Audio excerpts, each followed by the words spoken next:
Desconfie de quem se acha mais santo do que os outros. Normalmente, quem se acha mais santo do que os outros é mais pecador do que os outros.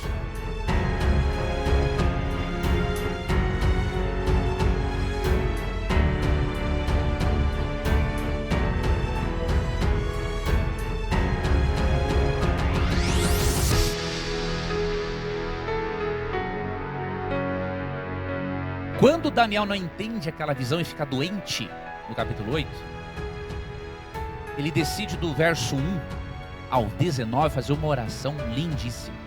Ele faz uma oração de confissão de pecados. Daniel reconhece que todo Israel era pecador, transgredia a lei de Deus, e ele faz uma das orações de confissão mais bonitas da Bíblia. Você deveria ler isso depois, do verso 1 a 19. E uma coisa que me chama a atenção aqui em Daniel é que Daniel não se porta aqui como o santo, né? O bonzão. Aquele que se coloca numa posição de santo enquanto os outros na igreja são os maiores pecadores do mundo. Não, ele se inclui aqui. Desconfie de quem se acha mais santo do que os outros. Normalmente quem se acha mais santo do que os outros é mais pecador do que os outros. E Daniel se coloca aqui numa condição de que ele também era um grande pecador. E ele começa a fazer uma confissão dos seus pecados, reconhecer que eles transgrediram a lei dele, se desviaram dos caminhos de Deus. E o bonito é que a explicação dos versos 20 a 27, que é a explicação do que tinha sido dito no capítulo 8, 14, é uma resposta misericordiosa de Deus a um indivíduo que reconhece que é pecador e que não é melhor do que os outros. Ou seja, é o que diz o texto bíblico: Deus exalta os humildes e abate aquele que é soberbo.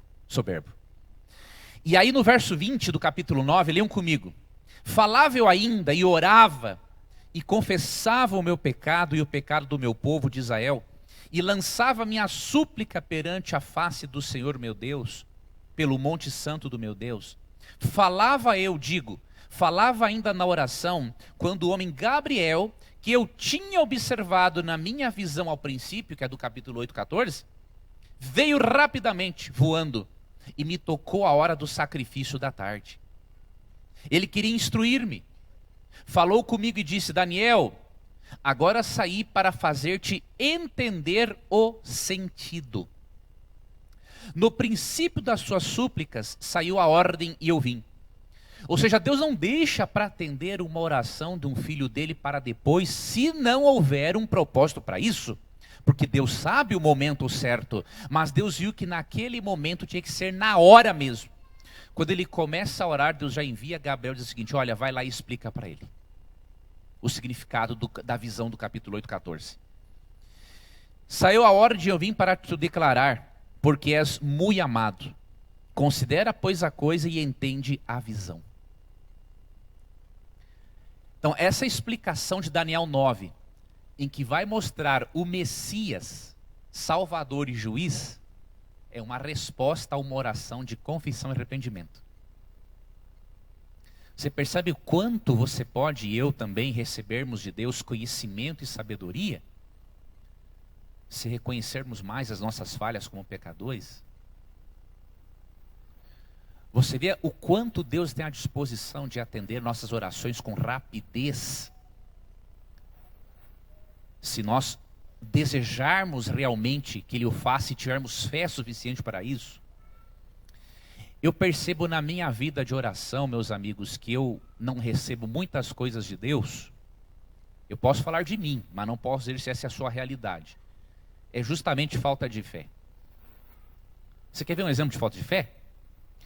Quando tem alguém na igreja com uma doença incurável, do ponto de vista científico, nós costumamos orar na frente da igreja o seguinte: Deus, se for da sua vontade, cure a pessoa.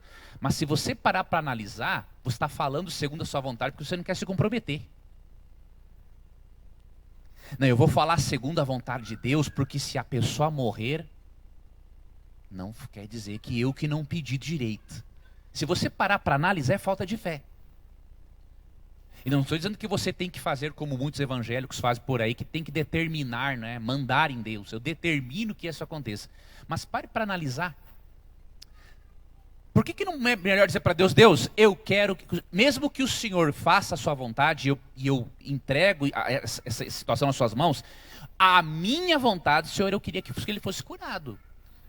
Porque o Senhor prometeu em Tiago 5,16, que se nós confessarmos nossos pecados uns aos outros e orarmos pelos enfermos, o Senhor vai curar. Mas não, eu não quero me comprometer.